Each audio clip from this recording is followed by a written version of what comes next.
ಹೇಳ್ತಾ ಬಂದಿದ್ದಾರೆ. ನೀವು ಇದು ಪರ್ಯಂತರ ಕೇಳಿದಿರಿ. ಏನದು? ವರಭಕ್ತಿಯಿಂದ ಸಚ್ಚರಿತ ಮಂದುಂಟೆ. ಅದರ ಅರ್ಥ ಎಷ್ಟೇ, ಶ್ರೇಷ್ಠವಾದಂಥ ಭಕ್ತಿಗಿಂತಲೂ ಮತ್ತೊಂದು ಶ್ರೇಷ್ಠವಾದಂಥ ಆಚಾರ ಇಹುದೇ ಇಲ್ಲ ಅಂತ ಇಷ್ಟು ಆ ವಾಕ್ಯಕ್ಕೆ ಅರ್ಥ ಆಗ್ತದೆ. ಈಗ ವರಭಕ್ತಿ ಅಂದರೆ ಏನು ಅಂತ ವ್ಯಾಖ್ಯಾನವನ್ನು ಆರಂಭಿಸುವ. ಆ ವರಭಕ್ತಿಗಿಂತಲೂ ಶ್ರೇಷ್ಠವಾದ ಮತ್ತೊಂದು ಆಚಾರ ಇಲ್ಲ ಅನ್ನೋದನ್ನು ಆಮೇಲೆ ನೋಡುವ. ಮೊದಲ ವ್ಯಾಖ್ಯಾನ ಏನು? ವರಭಕ್ತಿ ಅಂದರೆ ಏನು? ಭಕ್ತಿ ಬ್ಯಾರೆ, ವರಭಕ್ತಿ ಬ್ಯಾರೆ.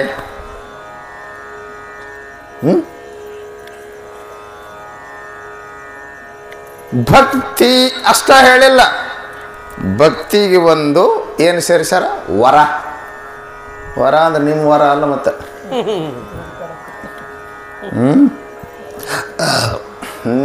ವರ ಅಂದ್ರೆ ಭಾಳ ಅರ್ಥ ಅದಾವ.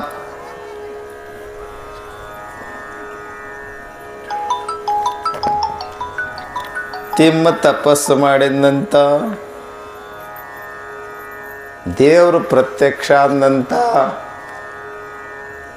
ದೇವ್ರು ಕೇಳಿದಂತ, ವರ ಬೇಕೇನು ನಿನಗ ಅನ್ನಂತ, ನನಗಲ್ಲ ನನ್ನ ಮಗಳಿಗೆ ಅನ್ನಂತವ.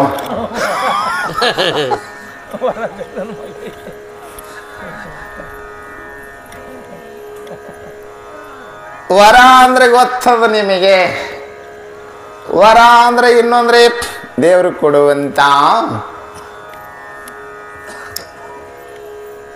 ಏನ್ ಗಾಡ್ ಗಿಫ್ಟ್ಸ್ ಅಂತ ಏನಿರ್ತಾವಲ್ಲ ಅವು ವರ ಅಂತ ಹೇಳಿ ಸಿಗುತ್ತವೆ. ಇಲ್ಲಿ ವರ ಎಂಬ ಪದಕ್ಕೆ ಅರ್ಥ ಏನ್ರಿ? ಶ್ರೇಷ್ಠ. ವರಭಕ್ತಿ ಅಂದ್ರೆ ಶ್ರೇಷ್ಠವಾದ ಭಕ್ತಿ. ಅರೆ, ಶ್ರೇಷ್ಠ ಭಕ್ತಿ ಅಂದ್ರೆ ಕನಿಷ್ಠ ಭಕ್ತಿನೂ ಇರ್ತಾವೇನ್ರಿ? ವರಭಕ್ತಿ ಅಂದ್ರೆ ಶ್ರೇಷ್ಠ ಭಕ್ತಿ ಅಂತ ಹೇಳಿದ್ರಿ. ಮತ್ತು ಶ್ರೇಷ್ಠ ಭಕ್ತಿ ಅಂತೀರ ಅಂದಮೇಲ ಕನಿಷ್ಠ ಭಕ್ತಿನೂ ಐತಿ ಅಂತ ಹೇಳ್ದಂಗಾಯ್ತು. ಹೌದು, ಕನಿಷ್ಠ ಭಕ್ತಿ ಬಹುತೇಕ ನಾವು ಮಾಡೋದೆಲ್ಲ, ಭಾಳ ಮಂದಿ ನಾವು ಮಾಡೋದು ಕನಿಷ್ಠ ಭಕ್ತಿ. ಎಲ್ಲವೂ ಭಕ್ತಿ ಅಂತ ಹೇಳ್ತೀರಿ ನೀವು. ದೇವ್ರ ಗುಡಿಗೆ ಭಾಳ ಹೋಗು ಮನುಷ್ಯಾಗ ನೋಡಿ, ಅವ ಭಾಳ ಭಕ್ತಿವಾನ್ರಿ. ಭಾಳ ಮಂದಿ ಗುಡಿಗೆ ಹೋಗ್ತಾರ, ಭಾಳ ನಡ್ಕೊಂತಾರಂತಾರ. ಅದಕ್ಕೆ ನಡ್ಕೊಂತಾರಂತ. ನಿಮ್ಮ ಭಾಷೆ ಬಳಸ್ತೀನ ಅಂದ್ರೆ ನಿಮಗೆ ಆನಂದ ಆಗ್ತದೆ. ಮಾನ್ಯ ಯಾರೋ ಹೇಳತ್ತಿದ್ದ ನನಗೆ, ಎಲ್ಲ ದೇವ್ರಿಗೆ ನಡ್ಕೊಂಡವ್ರಿ ಅಪ್ಪ ನಾವು, ಯಾವ ದೇವರಿಗೆ ಏನೂ ಇಲ್ಲಲ್ಲಿಲ್ಲ, ಯಾವ ದೇವರು ನಮ್ಮ ಯಾಕಡೆ ತೆರೀಲಿಲ್ಲ, ಏನಾಯ್ತವ್ವ ಅಂದನ. ಗುರುಗಳೇ, ನಾನು 11 ಅಮಾಸಿ ಭಾಗಮ್ಗೆ ಹೋದೆ, 21 ಅಮಾಸಿ ಕೊರವಾರ ಹನುಮಪ್ಪಗೆ ಹೋದೆ.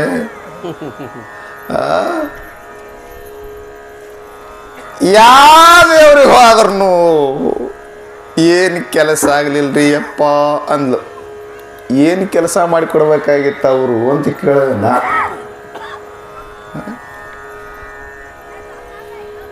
ನಾ ಎಷ್ಟು ನಡ್ಕೊಂಡ್ರಿ ಅಪ್ಪ, ಎಲ್ಲ ದೇವ್ರಿಗೆ ಹೋದೆ. ನನ್ನ ಮಗಳಿಗೊಂದು ವರ ಸಿಗಲಿ ಅಂಥೇಳಿ ಎಲ್ಲ ದೇವರು ಮುಗಿಸಿ ನಿಮ್ಮ ಕಡೆ ಬಂದಿನ್ರಿ ಅಪ್ಪ ಅಂತ ಬಂದು. ಇನ್ನು ಭಾರಿ ಭಾರಿ ದೇವರೇ ಫೇಲ್ ಆಗ್ಯಾವ, ಇನ್ನು ನಮ್ಮಿಂದ ಏನಾಗ್ತದಪ್ಪ ಅಂತ ನಾ ಹೆದರ್ಕೊಂತಾನ. ಇವ ಏನಾಗಬೇಕು?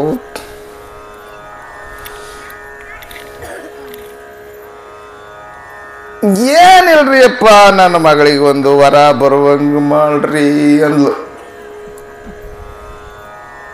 ಇನ್ನು ಭಕ್ತಿ ಶ್ರದ್ಧೆಯಿಂದ ಬಂದಾರ, ಮತ್ತಿನ್ನು ಹೆಂಗಾರ ಪಾರಾಗಬೇಕು.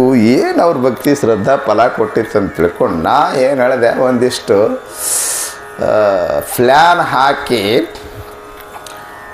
ಒಂದು 21 ಅಮಾವಾಸ್ಯೆ ನಡ್ಕೊಂಬಿಡವ ಬಾ, ನಮ್ಮ ಮಠಕ್ಕೆ ಗದ್ದಿಗೆ ನಡ್ಕೋ, ಬಂದು ಎಣ್ಣೆ ಹಾಕು, ದೀಪ ಹಚ್ಚು, ಕಾಯಿ ಹೊಡಿ, 21 ಅಮಾವಾಸ್ಯೆ ನಡ್ಕೋ ವರ ಸಿಗ. 21 ಅಮಾವಾಸ್ಯೆ ಅಂದ್ರೆ 21 ತಿಂಗಳು ಹೆಚ್ಚು ಕಡಿಮೆ ಯಾವ್ದಾರ ಒಂದು ಮೇಳ ಆಗುತ್ತೆ ಅಂತ ನಾ ಲೆಕ್ಕ ಹಾಕಿ ಸುಮ್ಮ ಅಜಮಾಸ್ ಪಂಚಾಂಗದ ಮ್ಯಾಗ ಒಂದು 21 ಅಮಾವಾಸ್ಯೆ ನಡ್ಕೋಯವ್ವ. ನಾನು ಹಂಗೆ ಬಂದಾಗ ಮಾತಾಡಿಸ್ತಿದ್ದೆ, ಯಾವರ ಬಂದು ಏನೋ ಬರ್ತಾವ್ರಿ ಅಪ್ಪ, ನಿಮ್ಮ ಮಠಕ್ಕೆ ಬರ್ಲಾಕತ್ತಾವ ಬರ್ತಾವ, ನಿಂದ್ರಲ್ಲಾಗ್ಯಾವ ಬರ್ತಾವ, ನಿಂದ್ರವಲ್ಲು ರೀ. ಯಾಕೆ ನಿಂದ್ರಲ್ಲ?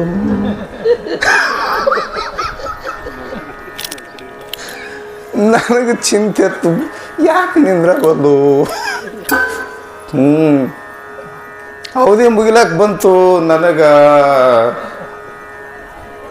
ಈ 18 ಅದು, 19 ಅಮಾವಾಸ್ಯೆ ಅದು, 20 ಅದು, ಎದಿ ಡಬ ಡಬಲ್ಲಕತ್ತೆ. ಯಾಕೆ ನೀನು ಉಳಿದು ಒಂದೇ ಅಮಾವಾಸ್ಯೆ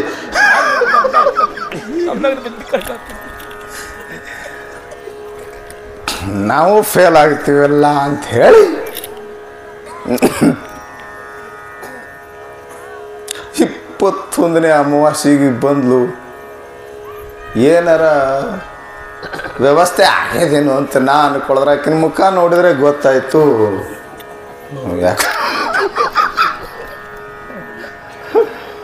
ನನಗೆ ಎದಿ ಬಡ್ಕೊಳಕತ್ತು, ಡಬ ಡಬಲಕತ್ತು. ನಿಮ್ಮೊಳಗೆ ಏನು ತಾಕತ್ತಿಲ್ರಿ ಸ್ವಾಮಿಗಳಂದ್ರೆ ಏನು ಮಾಡ್ಬೋದು?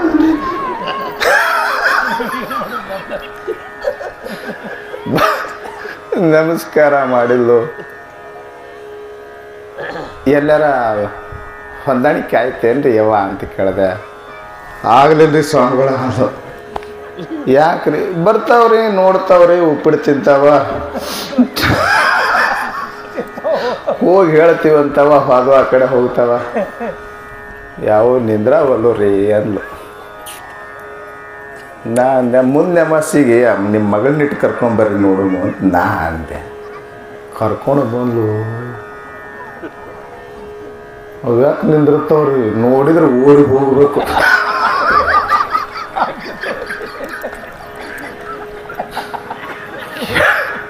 ಕೆಟ್ಟ ಕಪ್ಪಗ, ಖಂಡಾಪಟ್ಟಿ ದಪ್ಪ, ಈ ಕಡೆನೂ ಹಲ್ಲ ಹೊರಗಾಯ್ತದ, ಈ ಕಡೆ ಹಲ್ಲು ಹೊರಗಾಯ್ತದ, ಮೂಗರ ಡೋಣಿ ಮೂಗರ.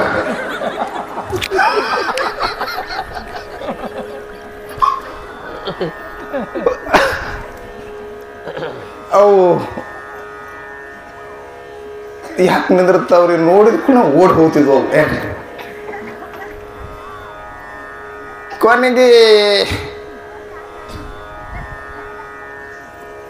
ನಮ್ಮ ಮಠ ಮರೆತು ಬಿಟ್ಲು, ಮುಂದೆಲ್ಲೋ ಸಿಕ್ಕಿದ್ಲು. ಯಾಕ್ರಿ ಮಠಕ್ಕೆ ಬರೋದು ಕಡಿಮೆ ಮಾಡ್ರಿ?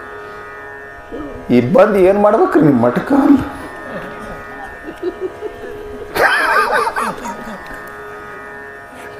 ನನ್ನ ಮಾತಿನ ಅಭಿಪ್ರಾಯ ತಿಳ್ಕೊಳ್ರಿ. ನೀವು ಭಕ್ತಿ ಮಾಡ್ತೀರಿ, ನಡ್ಕೊತೀರಿ, ಯಾವಾಗಂದ್ರೆ ನಿಮ್ಮ ಸ್ವಾರ್ಥ ಈಡೇರಬೇಕು. ಖರೇ ದೇವ್ರಿ ಅಮ್ಮ ಅಂತಾನ. ಅವರು ಗುರುಗಳು ನೋಡ್ರಿ, ಖರೇ ಗುರುಗಳು ಅವರು, ಖರೇ ಜಾಗೃತ ದೇವ್ರಿ. ಅದು ಯಾವುದ್ರಿ ಅದು? ನೀವು ಬಯಸಿದ್ದು ಈಡೇರಿಸಬೇಕು, ನಿಮ್ಮ ಸ್ವಾರ್ಥ ಸಾಧನೆ ಆಗಬೇಕು, ಆವಾಗ ನೀವು ಭಕ್ತಿ ಮಾಡೋರು, ದೇವರಿಗೆ ನಡ್ಕೊಳ್ಳೋರು, ಗುರುವಿಗೆ ನಡ್ಕೊಳ್ಳೋರು. ಇದೆಲ್ಲ ಭಕ್ತಿ. ಇದು ಎಂಥ ಭಕ್ತಿ? ಇದು ಕನಿಷ್ಠ ಭಕ್ತಿ, ವರಭಕ್ತಿ, ಶ್ರೇಷ್ಠ ಭಕ್ತಿ, ಕನಿಷ್ಠ ಭಕ್ತಿ ಎರಡನ್ನ ವ್ಯಾಖ್ಯಾನ ಮಾಡಕ್ಕೆ ಹೊಂಟಿದ್ದೇನೆ ನಾನು. ನಮ್ಮ ಕಾಮನೆಗಳು ಈಡೇರಲಿ ಅಂಥೇಳಿ ಭಕ್ತಿ ಮಾಡ್ತೀವಲ್ಲ, ಇದಕ್ಕೆ ಸಕಾಮ ಭಕ್ತಿ ಅಂತಾರೆ. ಸಕಾಮ ಭಕ್ತಿ ಅಂದ್ರೆ ಏನ್ರಿ? ಕಾಮನ ಸಹಿತವಾದ ಭಕ್ತಿ ಸಕಾಮ ಭಕ್ತಿ ಅಂತಾರೆ. ನಾವು ಬಯಸಿದ್ದು ಈಡೇರಬೇಕು, ಕೋರ್ಟ್ನ್ಯಾಗ ಕಟ್ಲೆ ನಮ್ಮಂತೆ ಆಗಬೇಕು, ಮಾರು ಹೊಲ ನಮಗ ಸಿಗ್ಬೇಕು,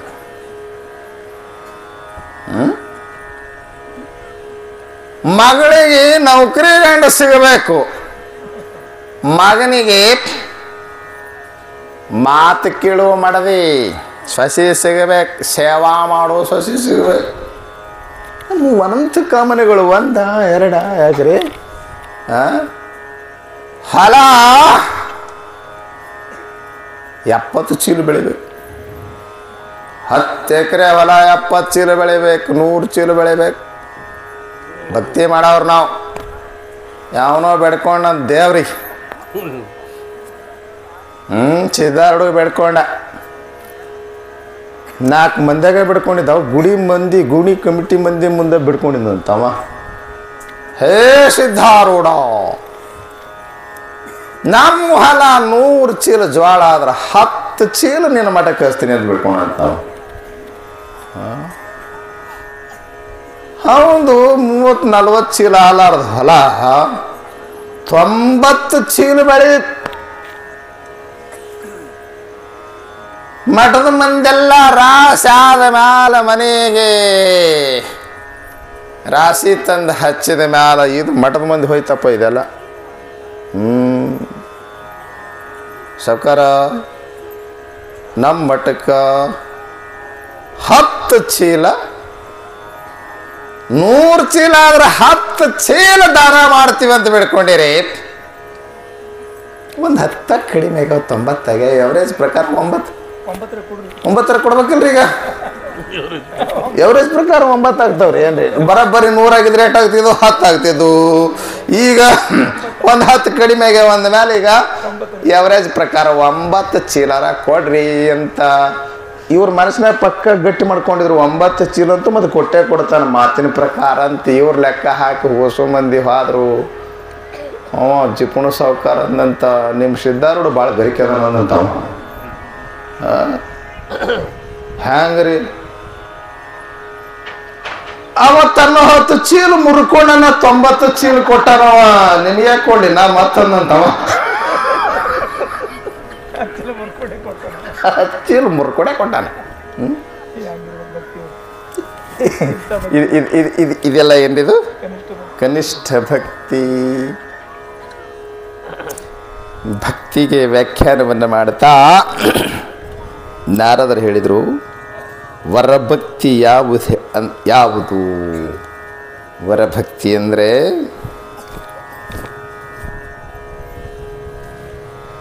ಶಾತು ಅಸ್ಮಿನ್ ಪರಮ ಪ್ರೇಮ ರೂಪ ಅಮೃತ ರೂಪ ಚ ಯಂ ಲಬ್ಧ್ವಾ ಪುಮಾನ್ ಸಿದ್ಧೋ ಭವತಿ ತೃಪ್ತೋ ಭವತಿ ಅಮೃತೋ ಭವತಿ. ಏನು ಚಂದ ವರ್ಣನ ಮಾಡಿದ್ದಾರೆ ನಾರದರು. ಬಹಳ ಅಪರೂಪದ ಭಕ್ತಿಯ ವ್ಯಾಖ್ಯಾನವನ್ನು ಮಾಡ್ತಾರೆ. ಅಥಾತೋ ಭಕ್ತಿಂ ವ್ಯಾಖ್ಯಾಸ್ಯಾಮಃ, ನಾವು ಇನ್ಮೇಲೆ ಭಕ್ತಿಯನ್ನು ಹೇಳ್ತೀವಿ ಅಂತ ಆರಂಭಿಸಿ,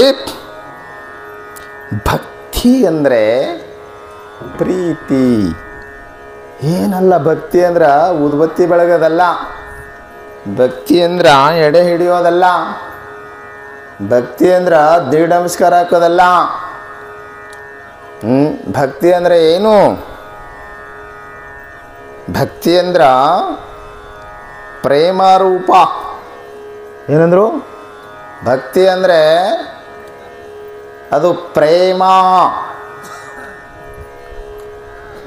ಈ ಜಗತ್ತಿನಲ್ಲಿ ಪ್ರೇಮದಂಥ ವಸ್ತು ಯಾವುದೂ ಇಲ್ಲ, ನೆನ್ಪಿಟ್ಟುಕೊಳ್ರಿ. ಜೀವನು ಪ್ರೇಮವನ್ನ ಬಯಸ್ತಾನ, ದೇವನು ಪ್ರೇಮವನ್ನ ಬಯಸ್ತಾನ. ಅದಕ್ಕ ಅಮೃತ ರೂಪಾಚ. ನಾನು ಹೇಳೋ ಮಾತುಗಳನ್ನು ನೀವು ಲಕ್ಷ್ಯ ವಹಿಸಿ ಕೇಳ್ರಿ. ನಿಮಗಿದು ಬೇಜಾರು ಅನಿಸಿದ್ರೆ ನಾನು ಮತ್ತೆ ಕತೆ ಹೇಳ್ತೇನೆ ಅಂತ.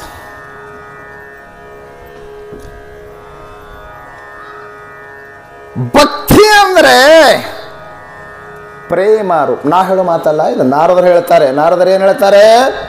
ಭಕ್ತಿ ಅಂದ್ರೆ ಪ್ರೇಮ ರೂಪ, ಪ್ರೇಮ.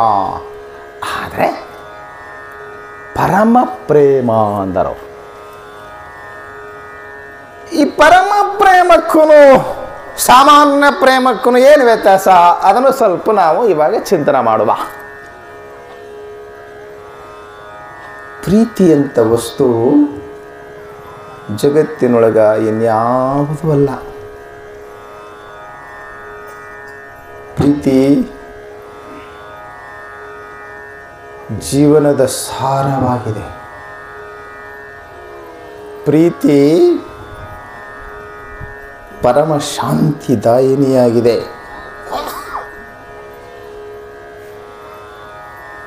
ಜೀವನೂ ಪ್ರತಿಕ್ಷಣವೂ ಪ್ರೀತಿಯನ್ನ ಬಯಸ್ತಾನೆ. ಮಗು ಪ್ರೀತಿಯನ್ನ ಬಯಸ್ತದ. ಮಗು ತಾಯಿಯ ಪ್ರೀತಿಯನ್ನ ಬಯಸ್ತದೆ. ತಾಯಿಯ ಪ್ರೀತಿ ಕೊರತೆ ಆದ್ರೆ ಮಗು ಚಡಪಡಿಸ್ತದೆ.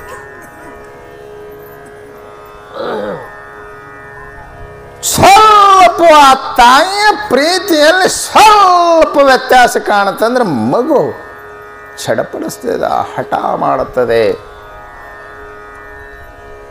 ಪ್ರತಿ ಕ್ಷಣವೂ ಅದು ತಾಯಿಯ ಪ್ರೀತಿಯನ್ನು ಬಯಸ್ತದೆ.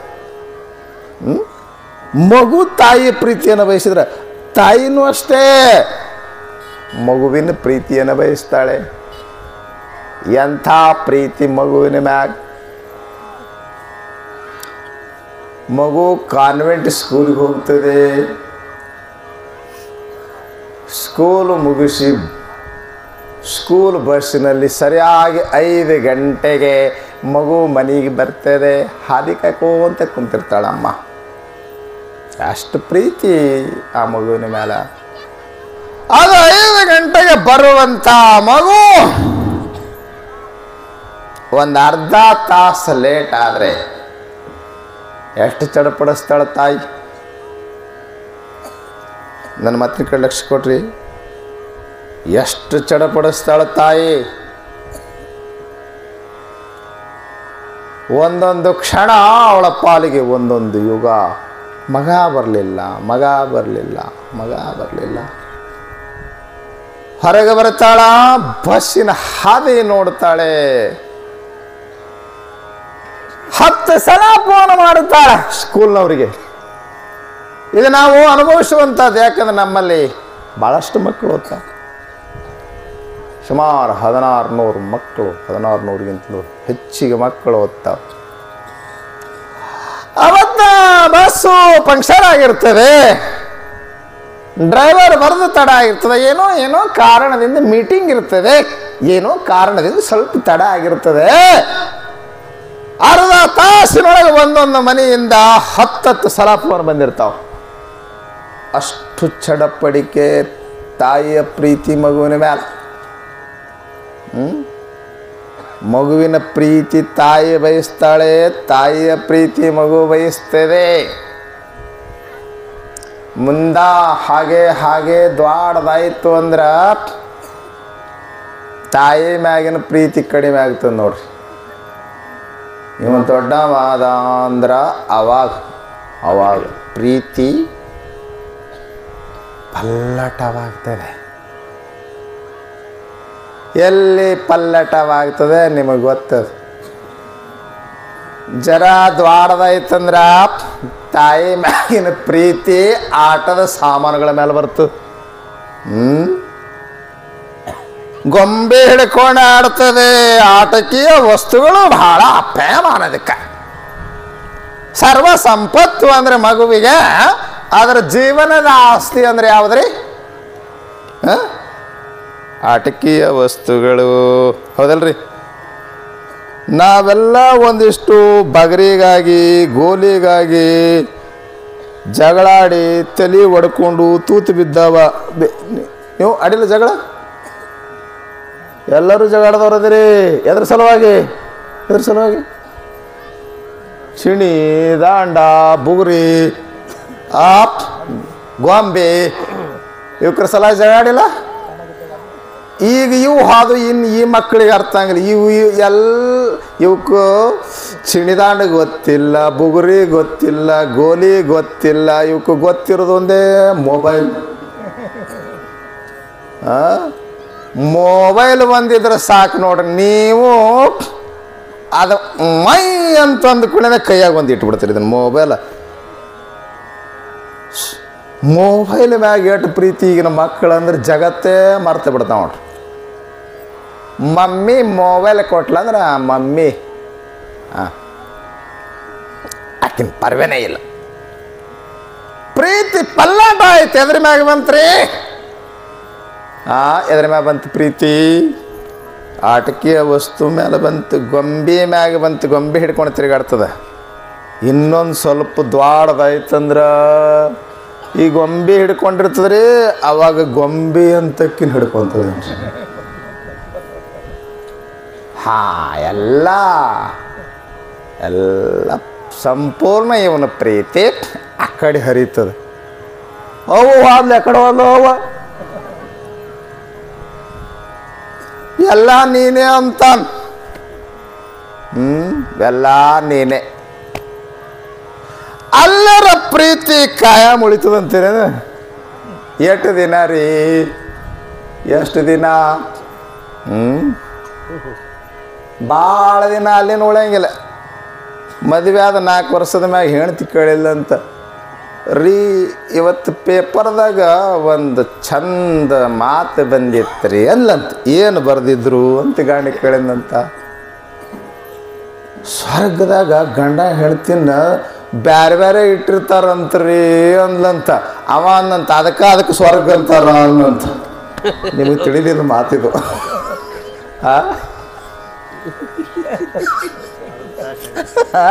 ಇನ್ನೂ ಪ್ಲಾಸ್ ಆಗಿಲ್ಲ.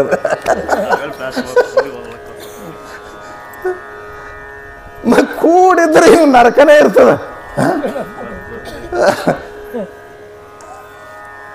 ಇಲ್ಲ ಕಾಯ ಬೆಳೆಯಂಗಿಲ್ಲ ನೋಡ್ರಿ. ಮದುವೆ ಆದ ಮೊದಲು ವರ್ಷ 2 ವರ್ಷ 3 ವರ್ಷ ಹೆಣ್ತಿ ಮುಖ ಏನ್ರಿ ಚಂದ್ರಮುಖಿ ಅಂತಾನಂತ. ಚಂದ್ರಮುಖಿ ಎಲ್ಲಿ ತಾನ? ಚಂದ್ರಮುಖಿ 3 ವರ್ಷ. ಇನ್ನೊಂದು 3 ವರ್ಷ ಆದ ಮ್ಯಾಲ ಸೂರ್ಯಮುಖಿ. ಉರಿ ಮಾರಿ ಮನೆಗೆ ಬಂದ ಕೂಡಲೇ ಹೆದರ್ಕೊಂತನ ಬರ್ತಿರ್ತಾನ ಮನ್ಯಾಗ.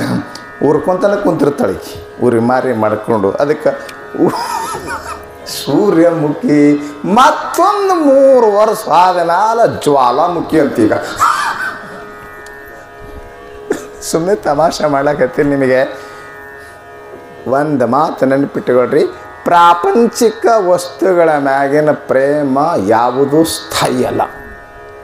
ನಾನೇನು ಹೇಳಬೇಕಾಗಿದೆ? ಪ್ರಾಪಂಚಿಕ ವಸ್ತುಗಳ ಮ್ಯಾಲಿನ ಪ್ರೇಮ ಯಾವುದು ಸ್ಥಾಯಿ ಅಲ್ಲ. ಸ್ಥಾಯಿ ಅಂದ್ರೆ ಕಾಯಂ ಇರೋದಲ್ಲ. ಅದಕ್ಕೆ ಆ ಪ್ರೀತಿ ಈ ಪ್ರಾಪಂಚಿಕ ವಸ್ತುಗಳ ಮ್ಯಾಲ ಹರಿಯುವ ಪ್ರೀತಿ ಪರಮಾತ್ಮನ ಮ್ಯಾಲಡ್ರಿ. ಅದು ಪರಮ ಪ್ರೀತಿ. ಅದು ವರ ಭಕ್ತಿ. ಪರಿಶುದ್ಧವಾದಂಥ ಪ್ರೀತಿ ಅದು ವರ ಭಕ್ತಿ. ಪ್ರೀತಿಯಲ್ಲಿ ಕಾಮನ ಸೇರ್ತು, ಸ್ವಾರ್ಥ ಸೇರ್ತು, ಅದು ಹಾಳಾಗ್ತದೆ, ಪರಿಶುದ್ಧ ಆಗೋದಿಲ್ಲ. ದೇವನ ಮೇಲೆ ಇರುವಂಥ ಪರಮ ಪ್ರೇಮ ಏನೈತಲ್ಲಪ್ಪ, ಅದು ವರಭಕ್ತಿ. ಅವರು ತಮ್ಮ ಜೀವನದ ಸರ್ವಸ್ವವೆನಿಸಿದಂಥ ಸಕಲ ಪ್ರೀತಿಯನ್ನು ದೇವನಿಗೆ ಅರ್ಪಿಸಿದವರಾಗಿರ್ತಾರೆ. ಇದು ಹೇಳೋದು ಸುಲಭ. ಆದರೆ ತನ್ನೆಲ್ಲ ಸ್ವಾರ್ಥವನ್ನು ಬಿಟ್ಟು ದೇವನಿಗೆ ಸರ್ವ ಸಮರ್ಪಣ ಮಾಡುವಂಥದ್ದೈತಲ್ಲ, ಅದಷ್ಟು ಸುಲಭ ಅಲ್ಲ. ಹೇಳೋದು ಸುಲಭ, ಹೇಳೋದೇನು बोलने को सुलभ आता है मगर करना है तो गांड पड़ते हैं. ನಿಮಗೆ ತಿಳಿಲಿಲ್ಲ ಮಾತು. ಹೇಳೋದೇನ್ರಿ ಭಾಳ ಸುಲಭ ಐತಿ, ಮಾತಾಡೋದು ಭಾಳ ಸುಲಭ ಐತಿ, ಮಾಡೋದೈತಲ್ಲ ಭಕ್ತಿ ಭಾಳ ಕಷ್ಟ ಐತಿ ಅಂತೆಯೇ ಶರಣರು ಭಾಳ ಚಂದ ಹೇಳಿದರು. ಬಸವಣ್ಣವ್ರು ಹೇಳ್ತಾರೆ ಭಾಳ ಸೊಗಸಾದ ಮಾತು, ಮಾತಿನಲ್ಲಪ್ಪುದೇ ಭಕ್ತಿ, ಮಾಡಿತನು ಸಭೆಯದನ್ನಕ್ಕ, ನೀಡಿ ಧನ ಸಭೆಯದನ್ನಕ್ಕ, ಅಪ್ಪುದೇ ಭಕ್ತಿ. ಮುಂದಿನ ಮಾತು ಲಕ್ಷ್ಯ ವಹಿಸ್ಕೊಳ್ಬೇಕು ನೀವು. ಎಲುದೋರೆ ಸರಸವನಾಡುವನು ಕೂಡಲ ಸಂಗಮ ದೇವ, ಸೈರಿಸದನ್ನಕ್ಕ ಅಪ್ಪುದೇ ಭಕ್ತಿ ಅಂದರು.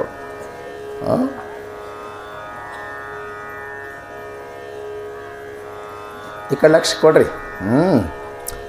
ಹೋಗೋರು ಹೋಗ್ತಾರೆ, ಬರೋರು ಬರ್ತಾರೆ, ಏನು ಲೆಕ್ಕಕ್ಕೆ ಇರಂಗಿಲ್ಲ ನಮಗೆ. ನೀವು ಲಕ್ಷ ವಹಿಸಿ ಕೇಳ್ರಿ.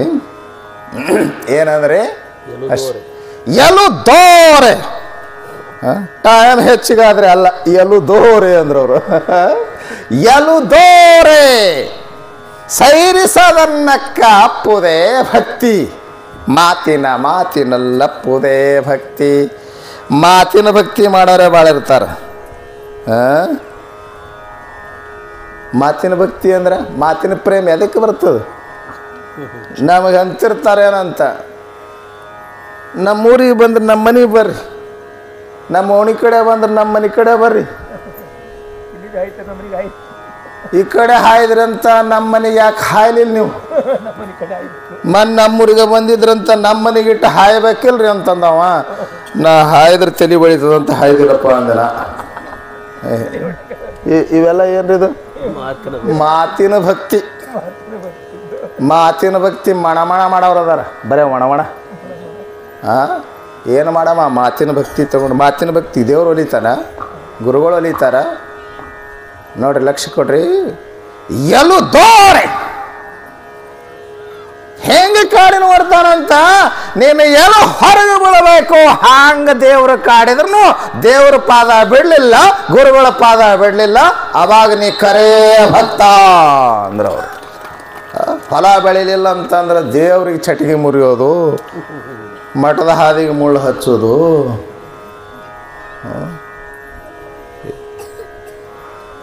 ದೇವ್ರ ಮ್ಯಾಗ ಮಣ್ಣು ತೂರುದು, ಗುರುಗಳ ಮ್ಯಾಗ. ನಾವೆಲ್ಲ ಬಿಟ್ಟಿವ್ರಿ. ಈಗ ಮನೋಭ ಒಂದು ಸೀದಾ ನನಗೆ ಭಾಳ ಕೆಟ್ಟ ಅನ್ನಿಸ್ತೈತಿ. ನಾವೆಲ್ಲ ದೇವ್ರು ಬಿಟ್ಟಿವ್ರಿ ನಾವು. ಹ್ಞೂ ರೀ. ಯಾಕೋ ಮಠಕ್ಕೆ ಬರೋದು? ಯಾಕೆ ಬರ್ಬೇಕ್ರಿ ನಾವು? ಯಾಕೆ ಬರ್ಬೇಕ್ರಿ?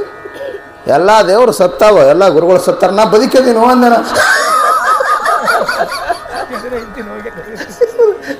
ನಮ್ಮ ಪಾಲಿಗೆ ಎಲ್ಲ ಗುರುಗಳು ದೇವರು ಸತ್ತಾವ್ರಿ. ಯಾಕೋ ಏನಾಗ್ಯದು? ಹಿಂಗ್ಯಾಕೋ ಅಂದ. ಹಿಂಡು ಎಮ್ಮೆ ಸತ್ರಿ ಮನ್ನಿ ಅಂದವ. ನೀವು ಹಿಡ್ಕೊಂಡು ಏನು ಮಾಡೋದು? ಎಲುದೋರೆ ಅಲ್ಲ, ಬರೇ ಎಮ್ಮೆ ಸಾಯೋದಲ್ಲ, ಎಲುದೋರೆ ಸರಸವನಾಡುವನು ಸೈರಿಸದನ್ನಕ್ಕ ಅಪ್ಪುದೇ ಭಕ್ತಿ. ಪ್ರಾಣ ಹೋದ್ರು ಭಕ್ತಿ ಮಾಡಿದವ್ರು ಅದಾರ. ಪ್ರಾಣ ಹೋಗು ಪ್ರಸಂಗ ಬಂದರು ಭಕ್ತಿ ಮಾಡಿದವ್ರು ಅದಾರ.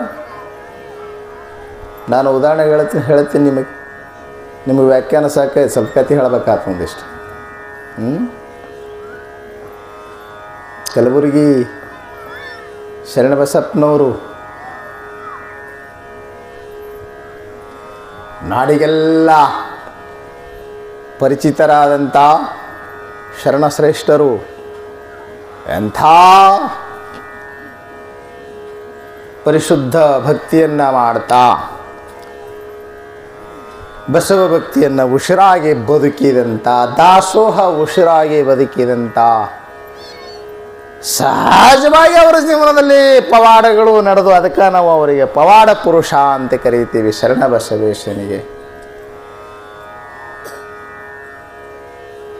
ಎಲ್ಲವನ್ನೂ ತೊರೆದು ಕೇವಲ ಸತ್ಸಂಗ, ದಾಸೋಹ, ಜನರ ಸೇವೆ, ಎಲ್ಲರಲ್ಲಿಯೂ ಭಕ್ತಿಯನ್ನು ಮೂಡಿಸ್ಬೇಕಂಥೇಳಿ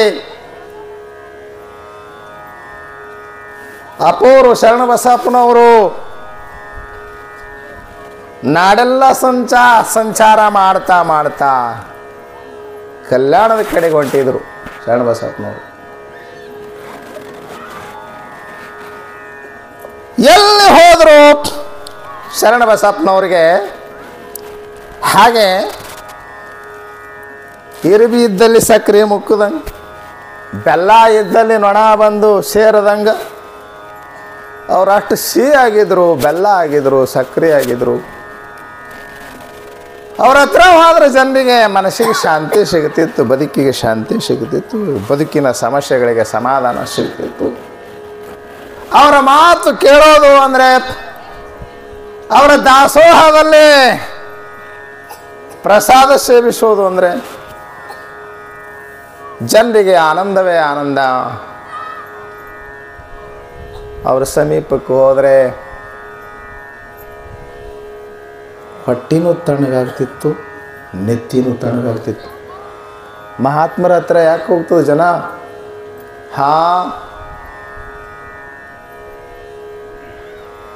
ಮನಸ್ಸು ತೃಪ್ತಿಯಾಗಬೇಕು, ಹಸಿವು ತೃಪ್ತಿಯಾಗಬೇಕು.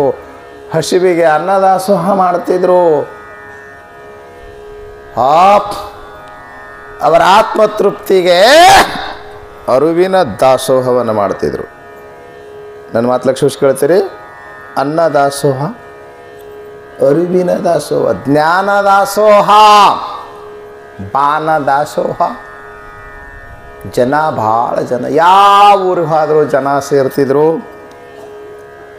ಅವರು ಅಳಗುಂಡಿಗೆಯನ್ನು ಬಿಟ್ಟು ಕಲಬುರಗಿ ಬರಬೇಕಾದ್ರೆ 4 ವರ್ಷ ಹೇಳ್ದ ನೋಡ್ರಿ ಅನ್ರಿ. ಕಲ್ಯಾಣದತ್ತ ಹೊಂಟಂತ ಶರಣಬಸವರು ಅವರಾದಿಗೆ ಬರ್ತಾರೆ. ಅವರಾದಿಯೊಳಗೆ ಒಬ್ಬ ಮಹಾಭಕ್ತಿದ್ದ, ದಂಡೇರಾಯ ಗೌಡ, ಗೌಡತಿ ಮಲ್ಕಮ್ಮ. ಏನು ಭಕ್ತಿ ಮಾಡಿದ್ರಿ? ಭಕ್ತಿ ಹಂಗೆ ಮಾಡಬೇಕು, ಆಟ ಸರಳಲ್ಲ. ಒಂದು ಆಶ್ಚರ್ಯ ಅಂದ್ರೆ, ದಂಡರಾಯ ಗೌಡ್ರಿಗೆ 100 ಎಕರೆ ಜಮೀನ, 100 ಎಕರೆ ಅಂತಿನ 100 ಕೂರಿಗೆ ಜಮೀನ ಅನ್ರಿ, 100 ಕೂರಿಗೆ ಜಮೀನು. ಅಲ್ಲೆಲ್ಲ ನಾನು ಸಂಚರಿಸಿದ್ದೇನೆ, ಭಾಳ ಊರಿಗೆ ಹೋಗಿನಿ.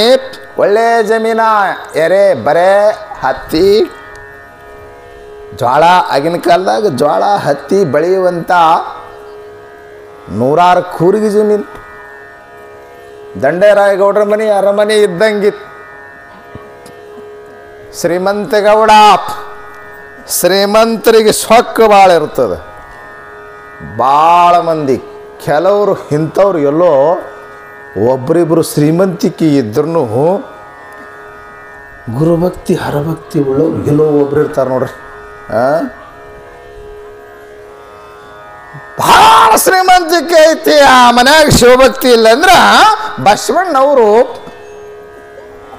ಜವಾರಿ ಉದಾಹರಣೆ ಕೊಟ್ಟು ಅವನ ಸಂಪತ್ತು ನಿರರ್ಥಕ, ಅಸ್ಪೃಶ್ಯ, ಮುಟ್ಟಬಾರ್ದದನ್ನ ಎಷ್ಟು ಚಲೋ ಉದಾಹರಣೆ ಕೊಟ್ಟು ಹೇಳಿದ್ರೆ, ಸಿರಿಯಾದರೇನ ಶಿವಭಕ್ತಿ ಇಲ್ಲದನ್ನಕ್ಕ ಎಲಬದ ಮರಹೂತು ಫಲವಾದ ತೆರನಂತೆ, ಸಿರಿಯಾದರೇನ ಶಿವಭಕ್ತಿ ಇಲ್ಲದನ್ನಕ್ಕ ಫಲವಾದರೇನು ಹಾವು ಮೆಕ್ಕೆಯ ಕಾಯಿ. ಎಷ್ಟು ಚಂದದ ಅಂದ್ರೆ ತೋಣ ಏನು ಮಾಡದಪ್ಪ. ಮುಂದಿನ ಮಾತಿನಲ್ಲಿ ಹೇಳಿದ್ರೆ ಅದೇ ವಚನದೊಳಗ, ಗುಣವಿಲ್ಲದ ರೂಹು ಎಷ್ಟಿದ್ದಾರೇನು ಅವಗುಣಿಗಳ ಮೆಚ್ಚ ನಮ್ಮ ಕೂಡಲ ಸಂಗಮ ದೇವ ಅಂದರು. ವಚನದ ಒಟ್ಟು ಅಭಿಪ್ರಾಯ ಏನಂತ ಕೇಳಿದ್ರೆ, ಭಾಳ ಶ್ರೀಮಂತದಾನ, ಮನೆ ದ್ವಾಡದೈತಿ, ಹೆಣ್ತಿ ಚಂದದಾಳ, ಅವ ಚಂದದಾನ, ಮನೆ ಮುಂದೆ ಕಾರ್ ಅದಾವ, ಹೆಣ್ತಿಗೊಂದು, ಮಗನಿಗೊಂದು, ಮೊಮ್ಮಗನಿಗೊಂದು, ಮೊಮ್ಮಗಳಿಗೊಂದು, ಕೊಡವಲ್ಲ ತೊಳೋ ಅವ್ರಿಗಿದ್ರು ನನಗೆ ಹೇಳಕ್ಕೆ ಗಂಟ್ರೆ ಏನು ಹೋಗ್ತದ ಏನ್ರಿ? ಯಾವುದಕ್ಕೂ ಕೊರತಿಲ್ರಿ. ಅಡವ್ಯಾಗ ತೆಗ್ಗಿನ ಹೊಲ ಎಲ್ಲ ಅವರು, ಊರಾಗ ದಿಬ್ಬದ ಮನೆಗಳೆಲ್ಲ ಅವನುವ. ಭಾರಿ ಶ್ರೀಮಂತದಾನ, ಯಾವುದಕ್ಕೂ ಕೊರತಿಲ್ಲ. ಆದ್ರೆ ಆ ಮನ್ಯಾಗ ಭಕ್ತಿ ಇಲ್ಲ, ಆ ಮನ್ಯಾಗ ಪೂಜೆ ನಡೆಯಂಗಿಲ್ಲ, ಆ ಮನೆಗೆ ಗುರುಗಳು ಬರಂಗಿಲ್ಲ. ಆ ಮನ್ಯಾಗ ಜಂಗಮರು, ಮಹಾತ್ಮರು, ಅತಿಥಿಗಳು ಎಂದೂ ಒಂದು ತುತ್ತ ಮನ್ಯಾಗ ಉಂಡಿಲ್ಲ, ದಾಸೋ ಆಗಿಲ್ಲ. ಎಷ್ಟು ಸಂಪತ್ತದ ಅಂದ್ರೆ ತಗೊಂಡು ಏನು ಮಾಡ್ತೀರಿ? ಭಕ್ತಿ ಇಲ್ಲದ, ಸಂಸ್ಕಾರ ಇಲ್ಲದ ಶ್ರೀಮಂತನ ಮನೆಯೊಳಗಿನ ಸಂಪತ್ತು ಹೆಂಗಂದ್ರೆ ಬಚ್ಚಲದಾಗ ನೀರಿದ್ದಂಗ ಅಂದ್ರೆ ಬಚ್ಚಲದ ನೀರು ತಿಳಿದಲ್ಲಿ ಫಲವೇನು. ಹಳ್ಳ್ಯಾಗ ಮೊದಲ ಸ್ನಾನ ಮಾಡಿದ ನೀರ ಇಂಗು ಗುಂಡಿ ತೆಗೆದಿರ್ತಿದ್ರು, ಸೋಪ್ ಹಾಕಿ ಸ್ನಾನ ಮಾಡಿದ ನೀರ ಆ ಬಚ್ಚಲ ಗುಂಡ್ಯಾಗ ಏನು ತೆಂಗಿನ ಹಾಲು ಕಂಡಂಗ ಅಷ್ಟು. ಅದ್ರಾಗ ಅವಾಗಿನ ಸಾಬೂನು ಹಂಗೆ ಇರ್ತಿತ್ತದು. ನೀರು ಸೇರ್ತಂದ್ರೆ ಏನು ತೆಂಗಿನ ಹಾಲು ಕಂಡಂಗೆ ಬಿಳಿ ಬಿಳಿ ತಿಳಿ ತಿಳಿ ನೀರ. ಏನು ಮಾಡಮ್ಮ, ನೀರ ಕುಡೀರಿ, ಕುಡ್ಲಕ್ಕೆ ಬರ್ತದ?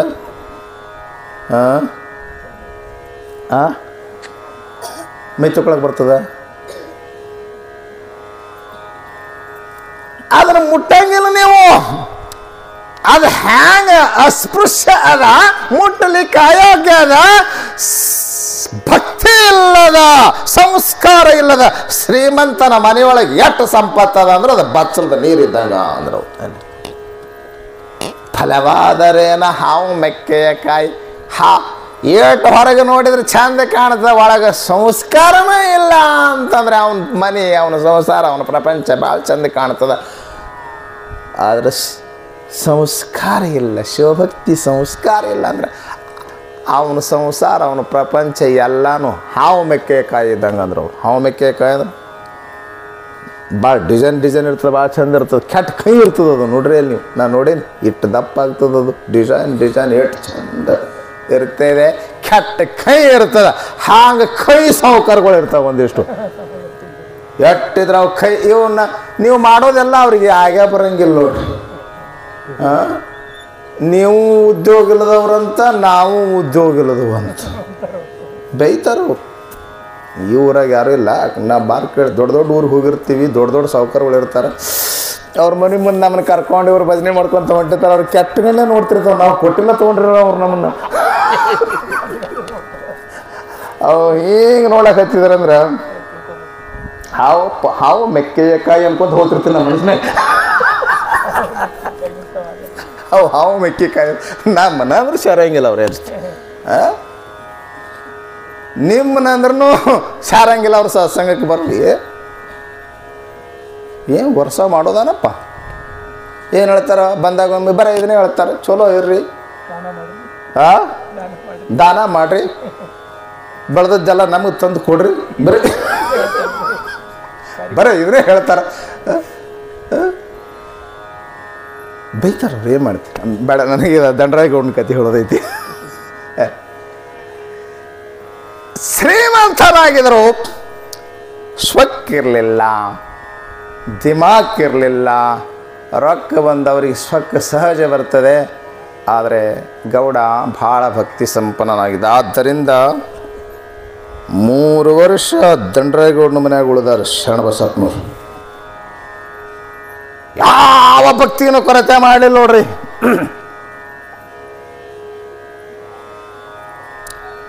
ಸುತ್ತ ಹಳ್ಳಿ ಜನ, ಬರೇ ಸುತ್ತ ಹಳ್ಳಿ ಜನ ಅಲ್ಲ, ನಾಡಿನ ಎಲ್ಲ ಜನ ಶರಣಬಸಪ್ಪನವ್ರ ದರ್ಶನಕ್ಕೆ ಬರ್ತಿದ್ರು.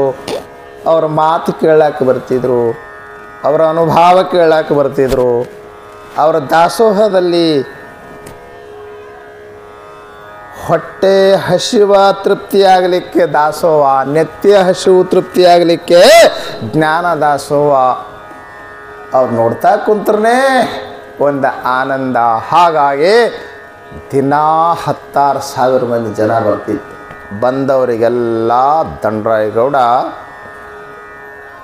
ದಿನಾ ಒಂದೊಂದು ನಮನೆ ಅಡುಗೆ ಮಾಡಿ ಊಟ ಮಾಡಿಸೋ. ನನ್ನ ಸಂಪತ್ತು ಇವತ್ತು ಸಾರ್ಥಕ ಆಯಿತು ಅಂದ ಶರಣಬಸಪ್ಪನವರ ಪಾದಕ್ಕೆ ನನ್ನ ಸಂಪತ್ತೆಲ್ಲ ಸಮರ್ಪಣೆ.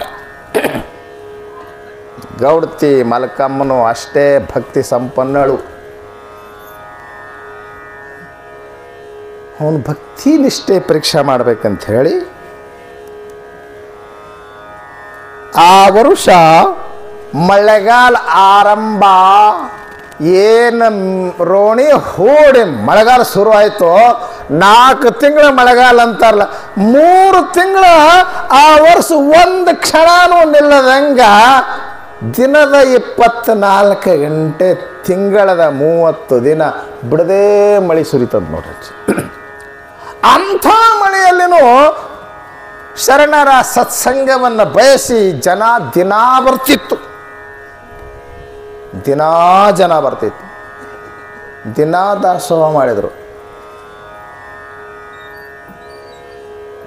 ದಂಡರಾಯ ಗೌಡಗ ರೇಷನ್ ಕೊರತೆ ಇಲ್ಲ, ಮನ್ಯಾಗ ಸಾಕಷ್ಟು ಜ್ವಾಳ, ಕಾಳ, ಗೋಧಿ, ಅವರೇ ಬೆಳೆದ ಮೆಣಸಿನಕಾಯಿ, ಅವ್ರ ಹೊಲದಾಗ ಬೆಳೆದ ಎಲ್ಲ ತರಕಾರಿ, ಯಾವುದಕ್ಕೂ ಕೊರತಿಲ್ಲ, ಯಾವ ರೇಷನ್ಗೂ ಕೊರತಿಲ್ಲ.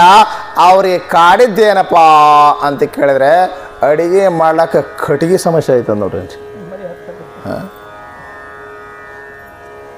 ಎಲ್ಲರ ಮನೆ ಬಿಡಿದ್ರೆ ಎಲ್ಲರಿಗೂ ಬೇಕಲ್ರಿ ಕಟ್ಟಿಗೆ ಕೂಳ. ಏನು ಕೂಡಿಟ್ಟದು, ಎಷ್ಟೋ ಮಂದಿ ಕೊಟ್ಟರು, ಸುತ್ತ ಹಳ್ಳ್ಯಾಗ ಗಾಡಿ ತೊಗೊಂಡು ತಿರುಗಾಡಿದ್ರು, ಏನು ಕೊಟ್ರು ತೊಂದರೆ ಏನಪ್ಪ ಅಂತ ಕೇಳಿದರೆ ಎಲ್ಲಿ ಕಟ್ಟಿಗೆ ಸಿಗ್ತಾಯಿಲ್ಲ, ಕೂಳು ಸಿಗ್ತಾಯಿಲ್ಲ. ಅಡುಗೆ ಮಾಡ್ಲಿಕ್ಕೆ ದಾಸೋಹ ನಡೆಸ್ಲಿಕ್ಕೆ ತೊಂದರೆ ಆದಾಗ ಗೌಡ ಚಿಂತೆ ಮಾಡ್ಕೊತ ಕುಂತಿದ್ದಂತ ಹ್ಯಾಂಗೆ ಮಾಡ್ಬೇಕು ಇವತ್ತು ದಾಸೋಹ. ಇವತ್ತು ಅಪ್ಪನ ದರ್ಶನ ಬಯಸಿ ಇಂಥ ಮಳೆಗಾಲದಾಗೂ ಭಾಳ ಜನ ಬಂದಾರ. ಹ್ಯಾಂಗೆ ಮಾಡಬೇಕು ಅಂತ ತಲೆ ಮ್ಯಾಲೆ ಕೈ ಹೊತ್ತು ಕುಂತ ಗಂಡನ ನೋಡಿ ಗೌಡತಿ ಮಲ್ಕಮ್ಮ ಅಂದಂತ, ಯಾಕೆ ಚಿಂತೆ ಮಾಡ್ತೀರಿ ಗೌಡ್ರ ಅಂದಂತ. ನೋಡ್ರಿ, ಹೆಂಗಿದ್ರೆ ಈ ಧರ್ಮಪತ್ನಿ ಅನ್ನಬೇಕು. ಧರ್ಮದಲ್ಲಿ ಸಲಹೆ ಕೊಡುವವಳು ಧರ್ಮಪತ್ನಿ ಆಗ್ತಾಳೆ. ಧರ್ಮ ಮಾಡಲಿಕ್ಕೆ ಮಾರ್ಗದರ್ಶನ ಮಾಡಬೇಕು, ಅಂಥವಳು ಧರ್ಮಪತ್ನಿ. ಗೌಡತಿ ಮಲ್ಕಮ್ಮಂತ ಯಾಕೆ ಚಿಂತೆ ಮಾಡ್ತೀರಿ ಗೌಡ್ರೆ, ಮನೆ ಕಡೋರೆಲ್ಲ ಅಂದಂತ. ಎಷ್ಟು ದೊಡ್ಡ ಮನೆ ಐತಿ, ಅದೊಂದು ಕೋಳಿ ಕೆಡವ್ರಿ ನಿಮಗೆ ತಿಂಗಳ ತನಕ ಕಟ್ಟಿಗೆ ಆಗ್ತದ ಅಂತಂದ್ಲಂತ ಹೇಳ್ತಿ. ದಾಸೋಹ ಮಾಡ್ಲಕ್ಕ ಮನೆ ಕೆಡವ್ತೀರಿ, ಏನು ಮನೆಯಾಗಿದ್ದ ಸ್ವಾಮಿನ ಬಿಟ್ಟು ಓಡಿಸ್ತೀರಿ?